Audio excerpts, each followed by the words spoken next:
A evolução atua como um engenheiro obsessivo em um laboratório de testes que dura milhões de anos. O objetivo aqui não é a estética, é a eficiência bruta. Dentro da família Bovidae, a biologia transcende a simples vida animal e se converte em engenharia mecânica de alto desempenho. Esqueletos densos funcionam como chassis de aço reforçado, sustentando uma musculatura que opera com a potência de sistemas hidráulicos industriais. Estas criaturas não foram moldadas pela sorte, mas pela necessidade urgente de dominar ambientes hostis. Mas qual arquitetura biológica consegue realmente neutralizar o ataque fulminante de um superpredador? A resposta não está na velocidade de fuga, mas na capacidade de resistir ao impacto. A seleção natural desenhou, testou e aperfeiçoou verdadeiros tanques de guerra orgânicos. Mas a arquitetura da força bruta tem uma exceção radical. Onde o espaço é limitado, a evolução não constrói arranha-céus, ela constrói bunkers. No arquipélago das Filipinas, a ilha de Mindoro tornou-se um laboratório fechado para um fenômeno conhecido como nanismo insular. O resultado é o Tamaral. A altura na Cernelha mal ultrapassa 1 metro, mais baixo que o capô de um carro popular. Mas a balança revela fraude visual. 300 kg de massa muscular condensada. É um tanque de guerra compactado no chassi de uma motocicleta pesada. Ao tocar o flanco deste animal, a sensação não é de carne macia, mas de um pneu industrial pressurizado. A densidade das fibras musculares é absoluta. Para operar nesse corpo comprimido, a natureza redesenhou o arsenal. Os chifres crescem em um V rígido e curto, voltados para trás. Geometria de combate. Em vez de alavancas longas que prenderiam na vegetação, o Tamaral carrega 2 adagas fixas no crânio. Hoje, patrulhas armadas protegem os últimos exemplares em zonas restritas, tentando reverter o colapso populacional. O erro de qualquer invasor é subestimar essa escala reduzida. O isolamento geográfico comprimiu a anatomia do animal, mas preservou intacta sua ferocidade primitiva.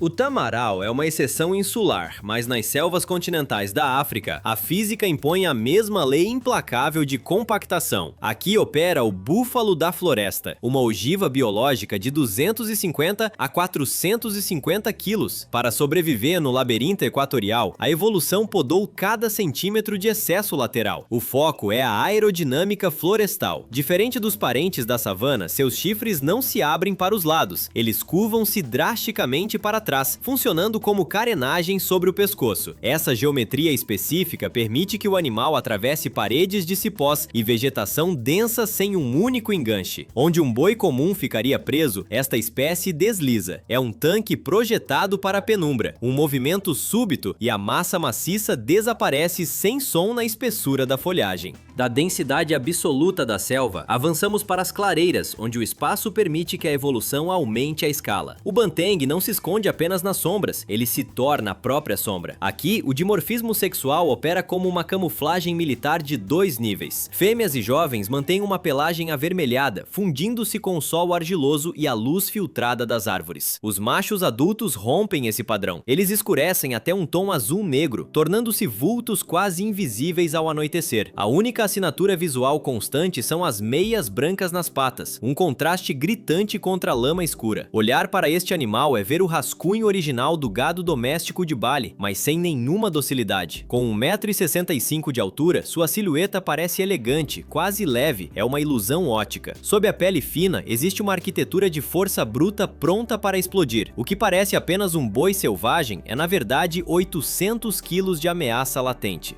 O Banteng é um primo distante que sobreviveu, mas o pai genético de todos os gigantes foi o lendário Auroch. Classificado como Bos primigênios, este animal é o código-fonte de todo o gado doméstico existente hoje. Era uma máquina biológica de escala superior, dominando territórios da Europa, Ásia e Norte da África, com chifres voltados para a frente, prontos para o impacto. Um macho adulto atingia 1,80 m de altura na Cernelha. Olharia de cima para qualquer touro de rodeio moderno. A linha física foi cortada na Polônia, ano de 1627. O último exemplar morre e a espécie é declarada extinta. Mas o projeto não foi deletado, apenas fragmentado. O programa Taurus, sediado nos Países Baixos, iniciou um processo de engenharia reversa biológica. Ao cruzar raças de gado primitivas que ainda carregam traços desse ancestral, os cientistas estão remontando o quebra-cabeça do DNA original. Não é apenas estética. O objetivo é restaurar a função ecológica de um super herbívoro capaz de moldar florestas inteiras. Após 4 séculos, o fantasma genético respira. O auroch dominava as planícies, mas a conquista do teto do mundo exigiu uma reengenharia completa do organismo. Estamos no Planalto Tibetano, a 6.000 metros de altitude. Aqui o ar contém 40% menos oxigênio. O silêncio só é quebrado pelo estalar do gelo sob os cascos e pelos jatos de vapor denso que saem das narinas. Este é o iaque selvagem, 1 tonelada de massa muscular. A sobrevivência aqui não é questão de força, mas de fluxo. Em um corte anatômico, a caixa torácica deste animal revela um volume 30% superior ao de qualquer bovino comum. Costelas expandidas abrigam pulmões gigantescos que funcionam como foles industriais. Mas a verdadeira adaptação corre nas veias. O sangue do iaque é saturado de uma hemoglobina especializada, capaz de agarrar moléculas de oxigênio com uma eficiência química inalcançável para mamíferos de terras baixas. Onde um humano desmaiaria por hipóxia, o iaque prospera. É uma cápsula hermética de suporte à vida. Sua pelagem densa chega a tocar o chão, criando uma barreira intransponível para o vento. O isolamento é tão perfeito que a neve nas costas do animal não derrete com o calor do corpo. Essa eficiência cobra um preço alto. O sistema é blindado contra o frio, mas entra em colapso térmico imediato se a temperatura ambiente subir acima dos 15 graus positivos. Enquanto o iaque aposta na fisiologia interna, o boi almiscarado domina o Ártico através da geometria tática. O primeiro sinal de sua presença não é visual, mas sonoro. Um estalo seco, similar a um disparo de rifle, ecoando por quilômetros na tundra gelada. Na testa, os chifres se fundem em um escudo ósseo maciço, projetado para absorver choques de 400 kg em velocidade de ataque. Por baixo dessa blindagem, a camada de kiviut, uma lã 8 vezes mais isolante que a de ovelha, permite que o animal opere no zero absoluto. Mas a verdadeira engenharia aqui é militar. Diante de uma alcateia, eles rejeitam a fuga e executam uma falange circular perfeita, chifres apontados para fora, bezerros isolados no centro. O indivíduo deixa de existir, nasce uma fortaleza de pelos e queratina. Mas o que acontece se esse perímetro for rompido? A sobrevivência depende da coesão total. Ao menor sinal de perigo, os ombros se tocam e a muralha viva tranca suas posições. No Ártico, a defesa é passiva e geométrica. Nos trópicos úmidos da Ásia, a sobrevivência exige agressividade ativa. O búfalo d'água selvagem opera em uma escala de massa bruta muito superior. Machos dominantes rompem a barreira dos 1.200 quilos, o peso equivalente a um automóvel compacto, concentrado em um único animal. Mas a verdadeira engenharia de combate está no crânio. O que parece ornamento é, na verdade, um sistema de alavancas de osso sólido. A envergadura desses chifres supera os 2 metros de ponta a ponta. São as maiores lanças naturais de qualquer bovino vivo. Aqui surge o contraste mortal. Na lama dos pântanos, o gigante parece lento, quase estático, enquanto regula a temperatura corporal. É uma ilusão. A musculatura do pescoço permite converter a inércia de 1 tonelada em um golpe lateral instantâneo. Diante dessa barreira de pontas, a equação de risco muda até para o predador supremo. O tigre de Bengala evita sistematicamente o confronto direto. Enquanto o búfalo asiático confia em armamento natural, o bisão europeu deve sua existência atual aos engenheiros de ecossistemas. 1927. O contador da espécie na natureza atinge o zero absoluto. O último animal livre foi abatido, deixando a sobrevivência dependente de uma gestão de crise em cativeiro. A ciência assumiu o controle da evolução. A partir de apenas 12 fundadores genéticos, biólogos reconstruíram uma população inteira através de cruzamentos controlados. Este gigante de 920 kg difere de seu primo americano pela arquitetura de mobilidade, pernas mais longas, um pescoço articulado projetado para manobrar em florestas densas e não para pastar em planícies abertas. A recuperação demonstra que a força física é irrelevante diante da pressão humana, sem uma intervenção técnica precisa. O inventário global ultrapassa hoje a marca de 7.000 unidades. O bisão europeu é imponente, mas o gauro leva o conceito de massa ao limite biológico absoluto. Estamos diante do maior bovino selvagem do planeta, 1.500 quilos, 2,20 metros de altura na cernelha. É o peso equivalente a um sedã médio compactado em um único organismo vivo. A estrutura desafia a gravidade. A imponente crista dorsal não é estética, é pura biomecânica. As vértebras torácicas funcionam como pilares de ancoragem para ligamentos de alta tensão, sustentando um pescoço capaz de levantar troncos como se fossem gravetos. É o máximo de musculatura que um esqueleto terrestre pode suportar antes do colapso estrutural. O comportamento engana, ele pasta com a calma de quem não tem predadores. Mas quando a manada corre, a vibração do solo é sentida no estômago a dezenas de metros. O tigre de Bengala analisa a física do confronto e desiste. Na selva, o domínio absoluto não precisa de rugidos. O gauro domina a selva fechada, mas nos espaços abertos, o bisão americano converteu sua massa em uma ferramenta de alteração da paisagem. Um macho adulto é um tanque orgânico de 1000 kg. Sua anatomia inteira foi desenhada para o empuxo frontal. A corcova dorsal não é gordura, mas o fulcro de uma poderosa alavanca biológica. Ela ancora músculos e tendões capazes de operar a cabeça maciça como um arado hidráulico. No inverno, essa biomecânica se torna vital. O animal baixa o crânio e investe contra paredes de neve compactada. O vapor quente explode das narinas no ar gelado. Toneladas de gelo são deslocadas apenas pela força do pescoço para expor a grama soterrada. Engenharia bruta. A inércia engana o observador. Apesar do volume, o bisão atinge 55 km por hora, mais rápido que um urso. Quando a manada corre, o impacto dos cascos gera um estrondo grave, similar a um terremoto de baixa magnitude. Na superfície sólida, o peso excessivo é a armadura perfeita.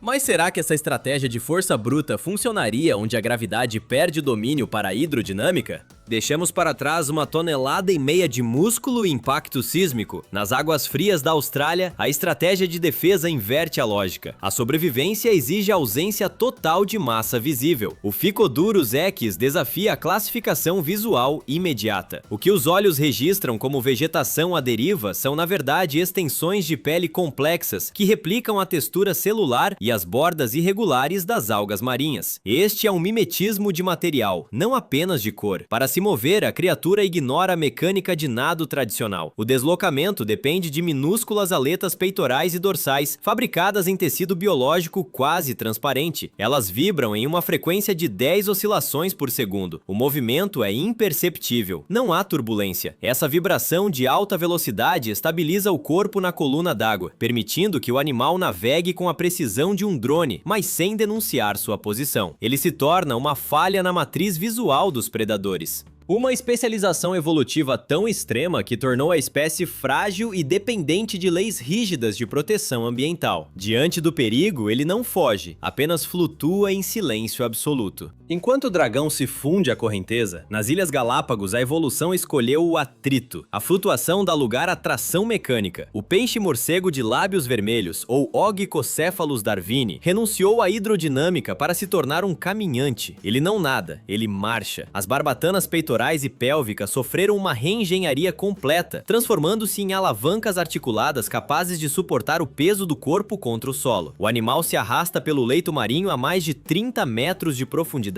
É um deslocamento ineficiente para um nadador, mas perfeito para um tanque biológico que vasculha a areia. No cenário cinza e vulcânico, o rosto do animal exibe uma anomalia visual chocante. Lábios de um vermelho carmesim saturado. Parece pintura artificial. A ciência teoriza que essa pigmentação extrema funciona como um sinalizador de alta frequência para atrair parceiros na penumbra abissal. O propósito exato dessa cor ainda é uma incógnita científica. Do fundo estático do oceano, subimos milhares de quilômetros até o teto de gelo do Ártico. O Monodon monoceros rompe a superfície com uma estrutura que alimentou lendas de unicórnios, mas a biologia ignora a mitologia. O que se projeta do crânio é um dente canino esquerdo hipertrofiado, uma lança de marfim em espiral, 3 metros de comprimento. Ao microscópio, a anatomia desafia a lógica odontológica. A superfície não possui esmalte protetor, mas é porosa e permeável. inevitável. A água gélida do polo inunda milhares de túbulos na dentina e atinge o núcleo vivo do dente. Lá dentro reside o verdadeiro segredo evolutivo: 10 milhões de terminações nervosas. Este gigante de 3 metros funciona como um instrumento de precisão micrométrica. O dente detecta gradientes sutis de temperatura e variações na concentração de sal. Se a água congela, a salinidade muda instantaneamente. O narval percebe o fechamento das rotas de respiração muito antes de ver o gelo. Não é uma arma de duelo, é um barômetro e termômetro biológico conectado diretamente ao cérebro. Enquanto a calota polar bloqueia a luz, o animal usa essa antena neural para traçar sua rota na escuridão líquida. Da precisão cirúrgica do gelo, mergulhamos para a violência mecânica do abismo. Nas fossas onde a pressão esmaga submarinos de aço, nada uma relíquia evolutiva, o Mitsukurina ou Stone, ou tubarão duende. Este não é um animal moderno, é um fantasma de 125 milhões de anos, uma linhagem que já caçava nas profundezas enquanto os dinossauros ainda dominavam a superfície. Sua aparência flácida e rosada esconde uma peça de bioengenharia que a natureza se recusou a descartar: a mandíbula projetável. Diferente da maioria dos vertebrados, a boca deste tubarão não está rigidamente fundida ao crânio. Ela flutua, suspensa por ligamentos elásticos mantidos sob tensão extrema, como o elástico de um estilingue puxado até o limite. O ataque é invisível e instantâneo. O mecanismo dispara. A tensão dos ligamentos é liberada em milissegundos. A mandíbula inteira se projeta para fora do rosto a uma velocidade de 3 metros por segundo. É a mordida mais rápida de todo o oceano. Na escuridão perpétua, onde uma refeição pode aparecer apenas uma vez por mês, a evolução favoreceu essa catapulta biológica para garantir que nenhuma oportunidade escape. A presa não vê o predador, apenas sente o vácuo repentino quando a armadilha de dentes dispara e trava. Deixamos a pressão esmagadora das profundezas para enfrentar a ausência total de água. No deserto vermelho da Austrália, o Moloch Horridus caminha sobre areia escaldante. Sua armadura de espinhos intimida, mas o verdadeiro segredo de sobrevivência está oculto na textura. A pergunta que intriga os biofísicos não é como ele se defende, mas sim como este animal consegue beber usando as patas. A resposta é a hidrodinâmica passiva. Quando o lagarto pisa na areia úmida ou recebe o orvalho da manhã, a água não escorre para o chão, ela sobe. A pele é atravessada por uma rede de canais capilares microscópicos, tubos muito mais finos que um fio de cabelo humano. O princípio é a capilaridade extrema. A tensão superficial puxa o líquido pelos sulcos das escamas, desafiando a gravidade sem nenhum gasto de energia muscular. O trajeto é visível e implacável. A umidade escala as pernas, percorre o flanco e converge diretamente para as comissuras da boca. O corpo inteiro atua como uma esponja higroscópica de alta eficiência. Em um ambiente onde o solo atinge 60 graus Celsius, este mecanismo transforma o próprio animal em uma bomba hidráulica viva, capaz de coletar água sem mover um único músculo da garganta. Engenharia de sobrevivência absoluta. Se o deserto exige uma coleta passiva, os pântanos da Eurásia demandam um gatilho armado. A Árdia Purpúrea abandona a defesa pela ofensiva pura. Neste ambiente, o único som perceptível é o vento nos canaviais, e a garça torna-se um vazio acústico e visual. Com 90 centímetros de altura, ela imita perfeitamente a vegetação seca, mas essa imobilidade é enganosa. Anatomia oculta. O pescoço não é uma coluna padrão. As vértebras cervicais são estruturadas em um formato de S comprimido, funcionando como uma mola de aço sob tensão máxima. O sexto osso cervical atua como uma dobradiça de alta performance. O predador não persegue a presa. Ele espera que o alvo entre na zona de morte. Nenhuma ondulação na água, nenhuma respiração audível. Quando a trava muscular é solta, a cabeça é projetada como uma lança, convertendo energia potencial em cinética instantaneamente. O ataque ocorre mais rápido do que o olho humano pode processar. O tempo de reação do disparo é de apenas 40 milissegundos. A letalidade da garça é apenas um dado em um sistema muito mais vasto. A evolução opera em todas as escalas, sem desperdício. De um lado, a força bruta de 1.500 quilos de um gaur. Do outro, a hidroengenharia microscópica na pele de um lagarto. A escala muda, a eficiência permanece absoluta. Para revelar o que é rápido demais ou pequeno demais para ser visto a olho nu, utilizamos a tecnologia como extensão da visão. As simulações de inteligência artificial aplicadas neste neste arquivo permitem decompor o movimento e visualizar a biomecânica com fidelidade matemática. Somos a primeira geração capaz de analisar essas estruturas com tal profundidade. Essa compreensão traz uma responsabilidade imediata: proteger um código genético que levou milhões de anos para ser escrito. Se a complexidade dessas máquinas biológicas te interessa, garanta seu lugar na próxima expedição. Inscreva-se no canal agora e ative as notificações.